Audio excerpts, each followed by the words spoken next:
Ini menceritakan kisah mantan bos Yakuza yang bernama Ryuzo. Sudah lama banget dia pensiun dari dunia gangster yang dijalaninya sejak masih muda. Sekarang Ryuzo menjalani masa tuanya dan ceritanya Ryuzo ini orangnya masih old school banget. Kemana-mana dia cuman pakai kaos singlet dan mainan pedang tiap pagi sambil teriak-teriak di depan rumah. Tentu saja hal itu membuat Ryuhei sedikit kesel sama tingkah laku bapaknya. Dan lagian malu-maluin kalau tatonya dilihat sama tetangga. Namun Ryuhei ini adalah anak yang berbakti dan setiap hari dia masih ngasih uang jajan untuk bapaknya. Suatu ketika, Ryuzo mendapat telepon dari seorang penipu yang bilang kalau Ryuhei nggak sengaja menghilangkan uang perusahaan sebesar 5 juta yen dan harus menggantinya. Kalau enggak, dia akan dipecat dari pekerjaannya. Ryuzo jadi pusing dan kebingungan setelah mendapat panggilan telepon itu dan akhirnya dia membawa barang-barang berharga miliknya lalu menuju tempat di mana dia dan penipu itu janjian untuk ketemu. Tak lama kemudian seorang pria yang terlihat culun menyapa Ryuzo. Pria ini mengaku kalau dia adalah utusan perusahaan yang ditugaskan untuk mengambil uang yang dihilangkan Ryuhei. Akhirnya mereka berdua duduk dan ngobrol di tengah taman. Ryuzo ternyata tidak membawa uang seperti yang diminta penipu itu, tapi dia malah membawa barang-barang kesayangannya seperti sabuk kulit dan koleksi koin kuno miliknya. Beberapa saat kemudian seorang pria tua mendekat dan menyapa Ryuzo.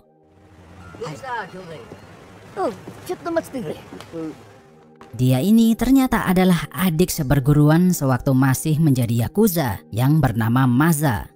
Ryuzo kemudian menceritakan alasannya kenapa dia menemui pria culun ini. Tentu saja Maza mencium aroma-aroma penipuan dari pria berkacamata itu dan kemudian ingin menghajarnya. Namun Ryuzo masih belum paham kalau dia ini mau ditipu dan dengan polosnya berniat memotong jarinya sebagai tanda permintaan maaf kepada pria tersebut. Setelah melihat tingkah laku kakek-kakek edan ini, penipu itu kabur ketakutan dan menghilang begitu saja. Ryuzo dan Maza menghabiskan malam itu dengan berjalan-jalan ke tengah kota. Mereka nggak sengaja bertemu dengan adik seperguruan lainnya yang bernama Mokichi sedang digebukin sama segerombolan gangster anak muda. Ryuzo mencoba menyelamatkan Mokichi dengan menunjukkan tato di badannya, tapi anak-anak muda itu malah ketawa-ketawa. Di momen inilah Ryuzo mulai paham kalau zaman sudah berubah. Orang-orang udah nggak takut lagi sama yang namanya Yakuza. Untungnya mereka dilerai oleh seorang polisi veteran bernama Murakami yang kebetulan lagi patroli di area tersebut.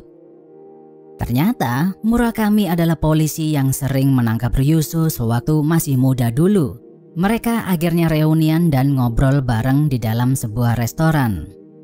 Dia bercerita kalau anak-anak muda tadi adalah kelompok gangster baru yang bernama Keihin dan meminta Ryuzo untuk tidak bikin onar dengan mereka. Namun Ryuzo masa bodoh dengan omongan Murakami. Dia malah berencana untuk mengundang anggota geng lainnya dan berniat ingin menghidupkan kembali kelompok yakuzanya seperti dahulu kala.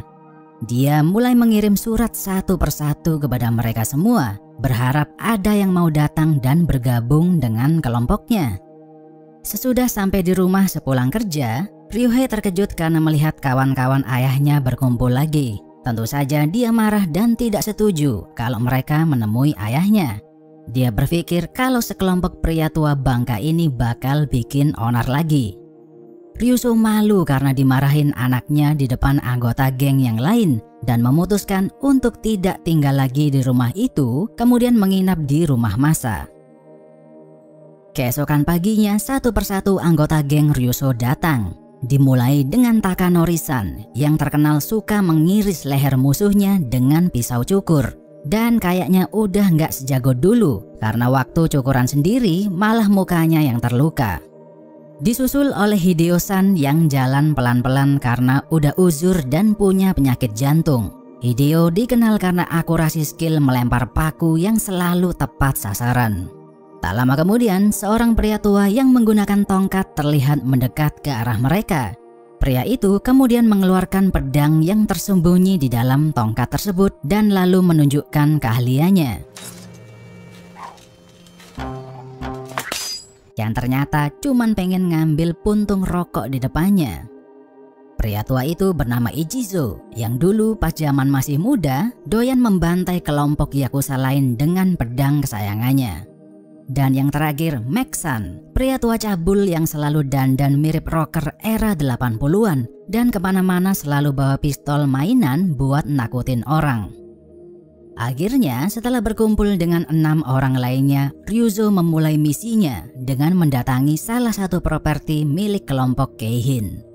Namun lokasi tersebut nampaknya dijaga oleh anggota geng yang kemudian berniat mengusir Ryuzo dan kawan-kawan. 3 orang anggota Keihin sempat meremehkan sekelompok pria tua di depannya, tapi tanpa basa-basi, Mac mengeluarkan pistolnya dan menembak ke arah mereka. Tentu saja mereka semua terkejut karena pistol Mac ternyata pistol beneran dan akhirnya melarikan diri. 7 orang pria tua itu merayakan kemenangan pertama mereka di dalam restoran. Udah puluhan tahun mereka ini nggak pernah bikin onar. Dan setelah kejadian di siang hari tadi, mereka merasa lebih hidup. Ryuzo bilang kepada mereka semua kalau dia ingin menghidupkan kelompok yakuzanya lagi dan membangun reputasi secara perlahan. Ke-6 orang lainnya setuju dengan rencana Ryuzo dan mereka pun mengadakan tradisi ritual untuk pembukaan kelompok barunya. Keesokan harinya saat lagi santai-santai, ada seorang sales yang mampir masuk ke rumah Masa.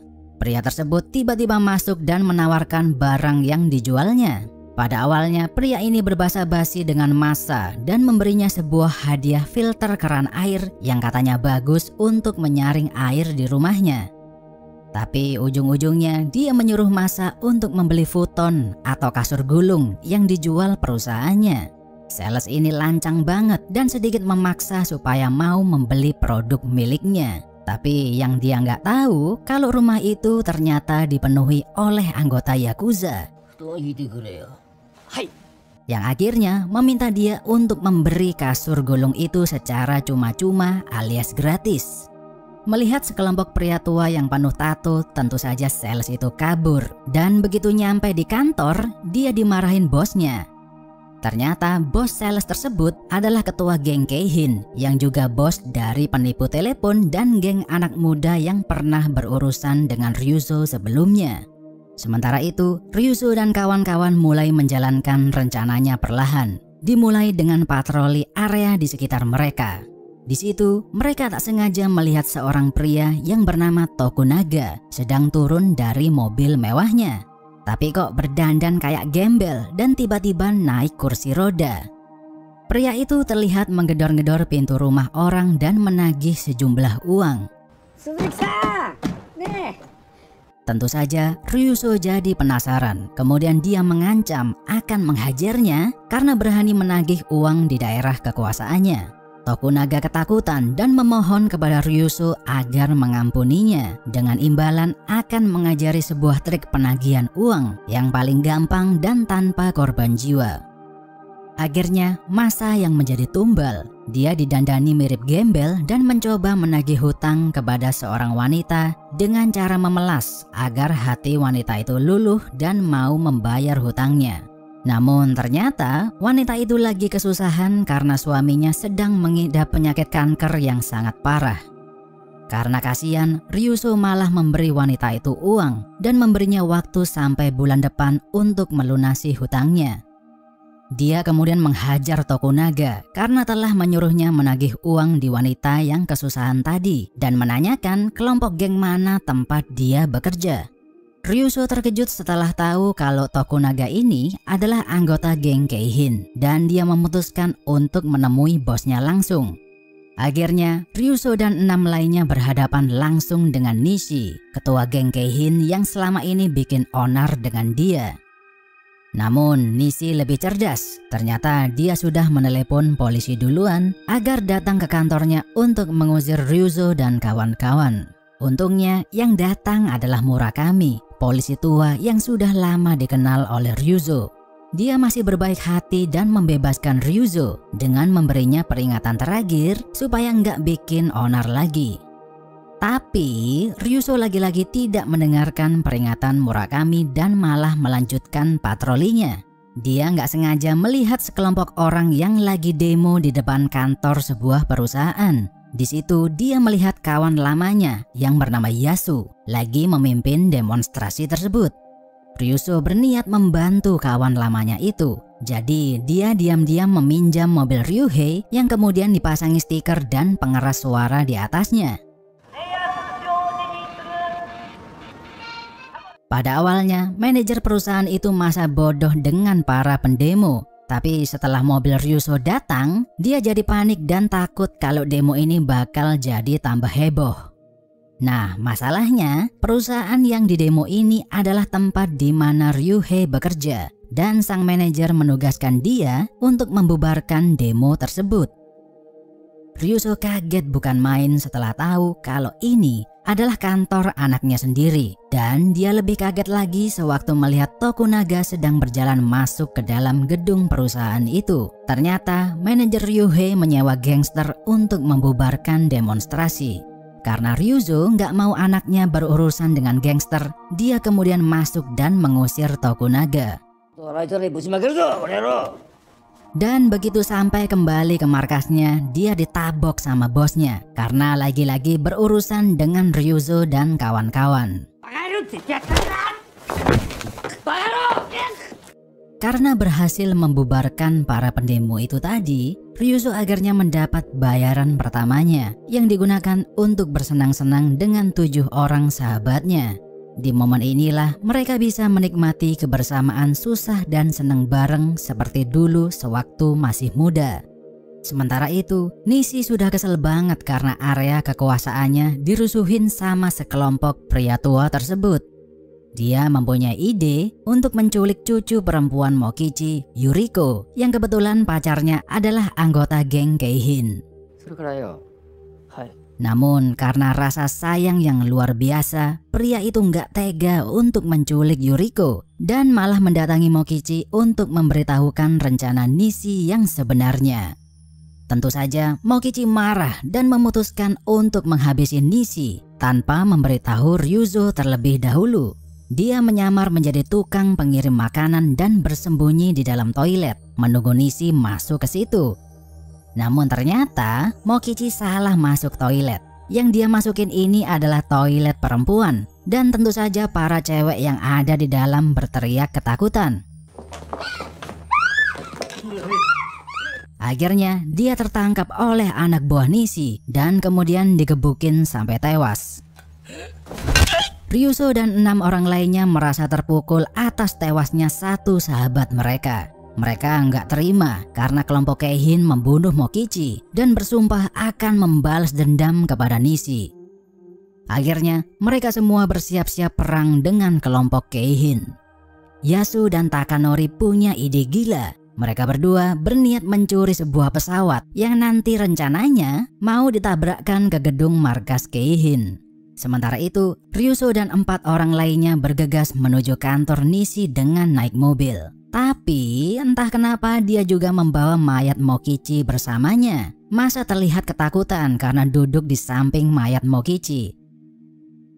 Yasu dan Takanori berhasil mencuri sebuah pesawat. Namun ketika di dalam perjalanan menuju gedung Keihin, mereka nggak sengaja terbang di atas kapal induk Amerika dan dipaksa harus mendarat secepat mungkin. Sedangkan Ryuzo dan kawan-kawan langsung menyerbu dan mengacak-acak kantor Nishi. Ternyata alasan sebenarnya kenapa Ryuzo membawa mayat Mokichi adalah berniat menggunakannya sebagai tameng, dan idenya terbukti efektif. Mayat Mokichi berhasil menahan tembakan Nishi berulang kali. Ichizo mengeluarkan pedangnya dan menunjukkan skillnya dan sedikit membacok mayat Mokichi tepat di wajahnya. Sedangkan Hideo melempar paku ajaibnya, tapi karena matanya katarak, paku itu malah nancep di kepala mayat Mokichi. Melihat kebrutalan sekelompok pria tua itu, Nishi memilih untuk kabur. Tentu saja Ryuso mengejar mereka dan dia memutuskan untuk membajak sebuah bis. Kemanapun Nishi pergi, bis itu mengikutinya. Gak peduli walaupun masuk ke gang sempit yang dipenuhi orang lagi jualan, pokoknya sikat terus.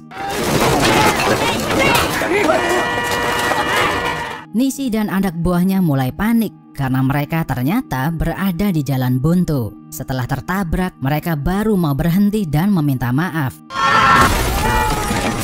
Namun Ryuso bodoh amat dan terus-terusan menghajar mereka semua. Murakami datang dengan membawa sejumlah pasukan polisi. Dia sekarang punya cukup bukti untuk memenjarakan Nishi karena telah membunuh Mokichi. Sedangkan Ryuso dan lainnya juga ditangkap karena sudah bikin onar di jalanan tadi. Namun dia menganggap misinya sukses dan segala kekacauan yang diperbuatnya selama ini sepadan dengan hasilnya.